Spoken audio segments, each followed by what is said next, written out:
Thank you very much. Thank you, Mr. Chairman, for holding this hearing. The COVID pandemic has impacted every sector of our economy and upended the transportation sector unlike anything that we have ever seen. Since day one of this crisis, our transportation workers have been on the front lines. They have kept critical goods and freight moving across the country, helped get people into their communities to critical services and their jobs, and made sure planes continue to operate and make sure that, have made sure that infrastructure projects keep advancing across America. My first set of questions for Mr. Willis.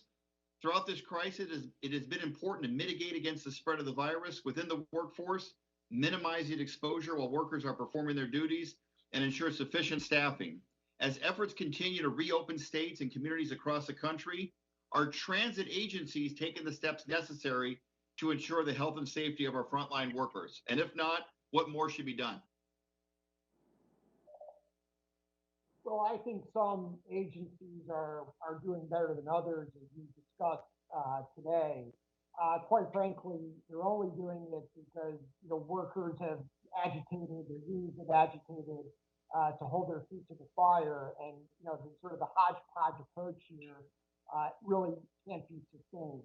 We talked a lot today about how important frontline transportation workers are. Could not agree more. And if we really believe that here, then I think we have to be laser focused on the safety, what it is that we need to make them safer. And that is real enforceable standards, many of which were included in the HEROES legislation, to make sure that employers are complying, from CDC guidelines, and that they're enforceable and that they're actually occurring. Getting masks out to frontline workers is great, and we're supportive of that. But if there are not real federal mandates to make sure that employers are doing the right thing here in protecting workers, then we're not doing enough. So I think your comments on how important this workforce is, how important the transit workforce is, are really important. And if we believe that, then let's give them the federal mandates that we know are needed here. Because absent that, too many of these things are going to fall through the cracks.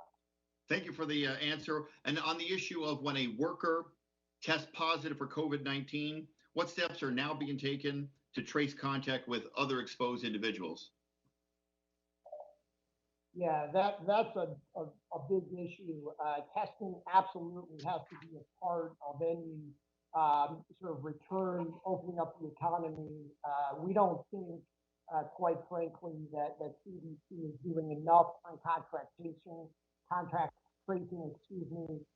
thinking about the workplace as a place to plug in, to track, what happens when a worker does test positive, using unions on the ground to help with that, I think is essential. So that's a big missing piece here.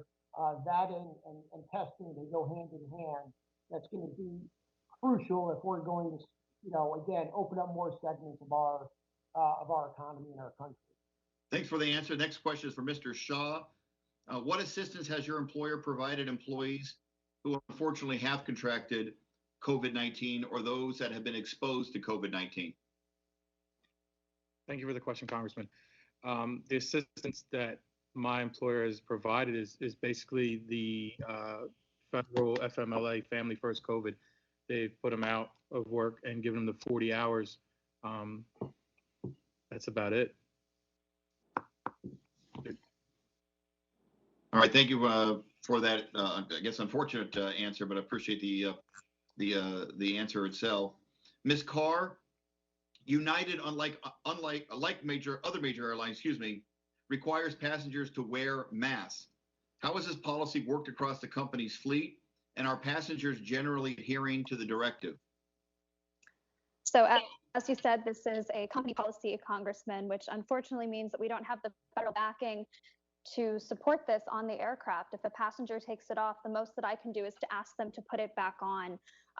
We need federal guidelines. We need a federal mandate that states you must wear this on board the aircraft with the exception of taking a brief moment to have something to eat or drink. We have to do this to ensure that the spread does not happen on board our aircrafts.